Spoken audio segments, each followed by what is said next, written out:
नमस्कार, प्रणाम। और कैसे हैं आप सभी लोग। उम्मीद करता हूं आप लोग अच्छे होंगे और अपने पढ़ाई में व्यस्त होंगे। देखिए, आज का जो मेरा टॉपिक है वो सेल डिवीज़न है। बहुत आसान कॉन्सेप्ट है, इसके बारे में आप लोगों को मैं बता रहा हूं। पहला चीज़ क्या है कि जो सेल डिवीज़न होता है, एक साइंटिस्ट थे, उनका नाम था रुडोल्फ विर्चो। क्या नाम था? रुडोल्फ विर्चो नाम था। ठीक है, रुडोल्फ विर्चो जी ने बताया कि जैसे कि आपने पढ़ा है कि cell is structural and functional unit of life, all living organism made up of cell. Cell is basic unit of life, structural and functional unit of life are known as cell, and the similar function, similar origin and similar structure, a group of cell are known as tissue। यहाँ आपको जानना क्या है कि जब भी parent cell से daughter cell बनता है, पेरेंट सेल से जब डॉटर सेल बनता है, एक पेरेंट सेल से दो डॉटर सेल में डिवीज़न हो जाता है, तो एक्चुअली में उसको हम सेल डिवीज़न का बेसिक कॉन्सेप्ट बताते हैं। अगर ऐसे बताना होगा, रुडोल्फ विर्चो ने क्या कहा इन 1858 में, said cell arise from pre existing cell.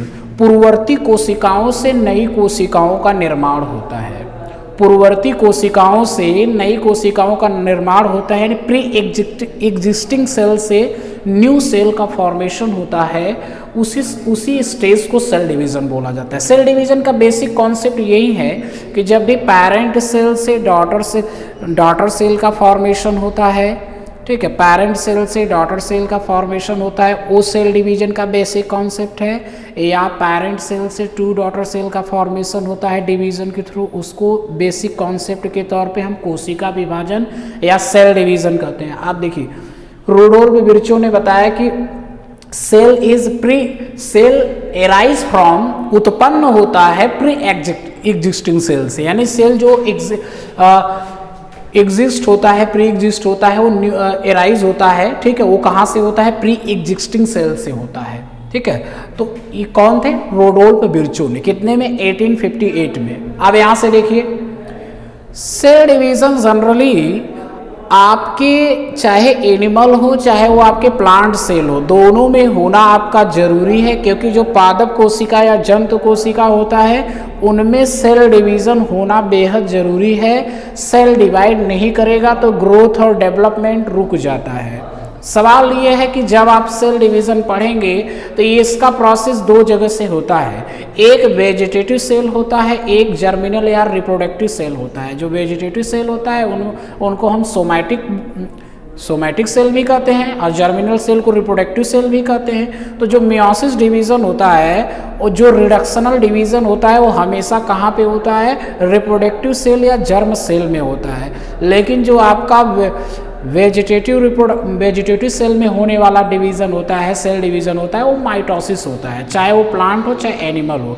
यानी हम कह सकते हैं कि the cell division are generally 3 types. 1 A mitosis cell division, and 2nd mitosis cell division, and 3rd meiosis cell division। A mitosis cell division are generally known as direct division, which is belong to protozoan, all types of protozoan, and another types of prokaryotic cell like mycoplasma, blue green algae। इन सब में होने वाला जो भी divisions होता है, cell division होता है, वो कैसा होता है? ए माइटोसिस होता है, जिसको आप डायरेक्ट कहते हो। ठीक है, आप देखिए, इनडायरेक्ट में ये आपका ए माइटोसिस, ये आपका माइटोसिस, ये आपका मियोसिस। ठीक, इसको क्या कहेंगे? ये सेल डिवीज़न में किस में हो रहा है? प्रोकैरियोट में हो रहा है। ये लोअर ग्रुप में हो रहा है। लोअर ग्रुप में आपका किस में आएगा? एंडोस्पर्म आएगा। ठीक है, तो एंडोस्पर्म में होने वाला जो भी डिवीजन्स होता है, आपने क्या पढ़ा कि amitosis cell division are known as direct division. Amitosis is the usual process of cell division in prokaryotic cell. Prokaryotic like blue green algae, cyanobacteria. ठीक है, साइनोबैक्टीरिया के अलावा एक आपका, ठीक है, प्रोकैरियोटिक सेल लोअर ऑर्गेनिज्म में cyanobacteria, blue green algae, bacteria, eubacteria, और इसके अलावा अनदर ऑर्गेनिज्म जो लोअर कैटेगरी के होते हैं उनमें ए माइटोसिस डिवीजन होता है। यानी इनमें कोई स्टेज नहीं आता, डायरेक्ट डिवीजन हो जाता है।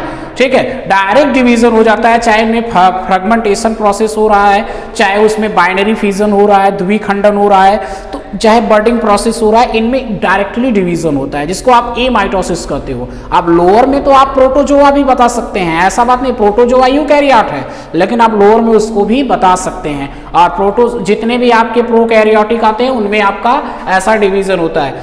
अच्छा, एंडोस्पर्म टिश्यू दिया है। एंडोस्पर्म तो आप लोग जानते हैं कि पॉलन ग्रेन्स और आपका एक पॉलन ग्रेन और एक आपका एग सेल जब फ्यूज करते हैं, बॉटनी में पढ़ाया गया है आप लोगों को कि जब भी pollen grain one pollen grain fuse with egg cell, formation of primary endosperm formation of zygote, in this condition is known as syngamy or fertilization, and another types of pollen grain fuse with polar nuclei or secondary nucleus, formation of primary endosperm nucleus. That process are also known as double fertilization and whole phenomena is known as triple fusion. इस पूरे process को triple fusion कहते हैं जहां पे endosperm बनता है। तो एंडोस्पर्म इजिबल पार्ट है, खाने योग्य, जैसे आपका नारियल में होता है, पानी जो भरा होता है वो उसका एंडोस्पर्म होता है। माइटोसिस क्या होता है? Mitosis cell division occur in somatic cell or vegetative cell, that is also known as indirect types of division। इसको हम indirect types of division भी कहते हैं क्योंकि ये डायरेक्टली नहीं होता है, इसमें सब स्टेज आते हैं, क्योंकि वन सेल से फॉर्मेशन ऑफ टू सेल होता है जिसको आप डिप्लॉयड कहते हो। मियोसिस सेल डिवीजन एक रिडक्शन डिवीजन है जिसमें हाफ नंबर ऑफ क्रोमोसोम होते हैं, जिसमें हैप्लॉइड सेल बनता है। जितने भी गैमेटोजेनेसिस प्रोसेस होता है, इस बात को ध्यान से सुनिए, जितने भी गैमेटोजेनेसिस प्रोसेस होते हैं, गैमेटोजेनेसिस का मतलब होता है formation of sperm and formation of ovum to the male gonads and female gonads. Male gonads such as seminiferous tubule and female gonads such as ovary. ठीक है, तो ये आपका प्रोसेस जो होता है उसको गैमेटोजेनेसिस प्रोसेस कहा जाता है। गैमेटोजेनेसिस प्रोसेस में जो गैमेट का फॉर्मेशन है, चाहे वो मेल में हो रहा है चाहे फीमेल में हो रहा है, जिसको आप हैप्लॉइड सेल कह रहे हो, जिसको आप हैप्लॉइड रिप्रोडक्टिव सेल कह रहे हो, उनमें कौन सा डिवीजन होता है? उसमें आपका मियोसिस होता है जिसको आप रिडक्शन डिवीजन कहते हो। और अगर हम फेजेस की बात करें, अगर हम माइटोसिस डिवीजन की खोज की बात करें, तो फ्लेमिंग ने सबसे पहले माइटोसिस सेल डिवीजन को डिस्कवर्ड किया था। आप देखिए फेजेस की अगर हम बात करें तो फेजेस में आपका जीवन फेज है जिसको आप इंटरफेजेज स्टेज कहते हो। इसको नोट करते चलिए, जहां पे दिक्कत है पूछ लीजिएगा कमेंट के माध्यम से। फेजेस में जीवन फेज है जिसको हम इंटरफेज स्टेज कहते हैं। ठीक है, यस फेज क्या है? सिंथेटिक फेज है, यानी हम ये कहना चाहते हैं कि जो कोशिका जीवन चक्र या कोशिका जो है आपका सेल साइकिल है, ठीक है, सेल साइकिल आपका जनरली 4 होता है। एक आपका जीवन होता है, एक आपका ठीक है एस फेज होता है, एक आपका यम फेज होता है, एक आपका G2 होता है। तो जो जीवन होता है जिसको आप इंटरफेज कहते हो, और G2 जो होता है उसके बाद का स्टेज शुरू होता है प्रोफेज, मेटाफेज, एनाफेज, टीलोफेज। और यस फेज क्या होता है? सिंथेटिक फेज होता है जिसमें डीएनए और आरएनए का सिंथेसिस होता है।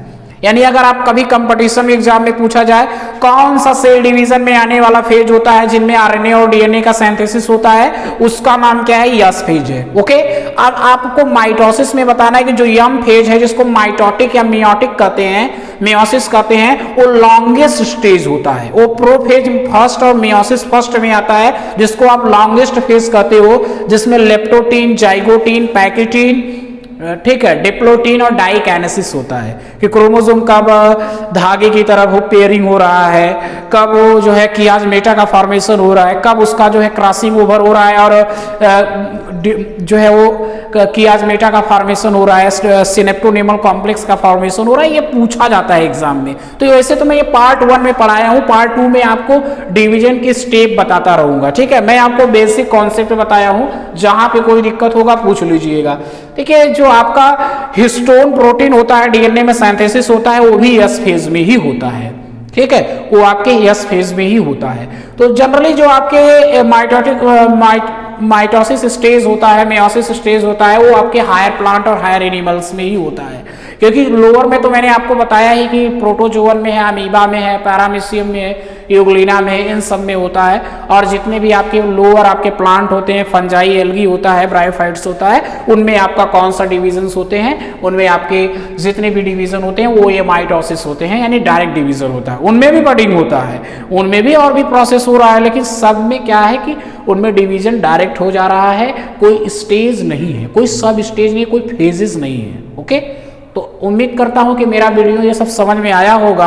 आप इसका एक स्क्रीनशॉट लीजिए, स्क्रीनशॉट ले लिए, चलिए ठीक है। कोई दिक्कत होगा तो पूछ लीजिएगा। उम्मीद करता हूं कि आज का मेरा वीडियो आपको जरूर समझ में आया होगा, और सेकेंड पार्ट में जब बनाऊंगा तो उसमें आपको डिटेल में पूरे स्टडी कराऊंगा। ठीक है, तो मेरा वीडियो अगर अच्छा लगा हो तो इसको शेयर और सब्सक्राइब जरूर करिएगा। आपके लिए मैं देखिए भाई थोड़ा सा टाइम पाता हूँ, मैं उसी टाइम में मुझे मैनेज करना होता है, और मैं समझता हूँ कि इससे दूसरे का लाभ होगा, इसीलिए आता हूँ। इससे क्या मिलने वाला है मुझे, ठीक है। लेकिन यह है कि मैं एक मेरे माध्यम से अगर दूसरे को, छोटे जो बच्चे हैं जो हाई स्कूल इंटरमीडिएट के हैं, graduation first year second year के हैं, उनको इसका लाभ जरूर मिलेगा, और ख़ासकर कमज़ोर वर्ग के बच्चों को ज़्यादा से ज़्यादा मिलेगा। ठीक है, तो थैंक यू सो मच।